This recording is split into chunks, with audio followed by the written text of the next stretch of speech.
செவ்வாய்க்கிழமை தொழில்நுட்ப சிக்கலை எதிர்கொண்ட பிறகு மைகாசே பணமில்லா உதவி அமைப்பு நேற்று காலை அதன் வழக்கமான கடையில் பரிவர்த்தனைகளுடன் சேவையை மீண்டும் தொடங்கியது.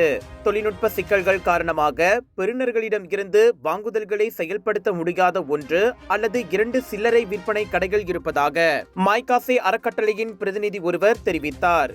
அமைப்பில் புதுப்பிப்பை கண்ட பிறகு வாங்குபவர்களிடம் இருந்து 1 அல்லது 2 அழைப்புகளை பெற்று வருகிறோம்.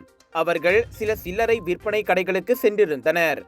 ஆனால் கொள்முதல் செய்ய முடியவில்லை என அவர் கூறினார். ஆனால் இது ஜூலை 1ஆம் தேதி நடந்த சம்பவத்தினால் வணிகர்களுடன் நிலுவையில் உள்ள சிக்கல்களே காரணம் என்பதால் அவை முதலில் அவர்களின் முனையங்களில் தீர்க்கப்பட வேண்டும். தொழில்நுட்ப சிக்கல்களுக்கான காரணத்தை நாங்கள் இன்னும் கண்டறிய முயற்சிக்கிறோம் என அந்த பிரதிநிதி தெரிவித்தார். சாரா எனப்படும் சுபங்கான் அசாஸ் ரஹ்மா உதவியை பெற்றவர்கள் தங்கள் மைகாட்டில் வரவு வைக்கப்படும் பணத்தை பயன்படுத்துகிறார்கள்.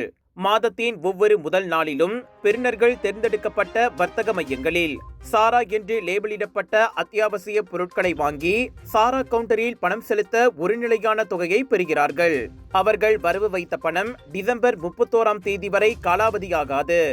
மேலும் தேர்ந்தெடுக்கப்பட்ட வர்த்தக மையங்களில் கொள்முதல் செய்யப்பட்ட பிறகு தொகை கழிக்கப்படும்.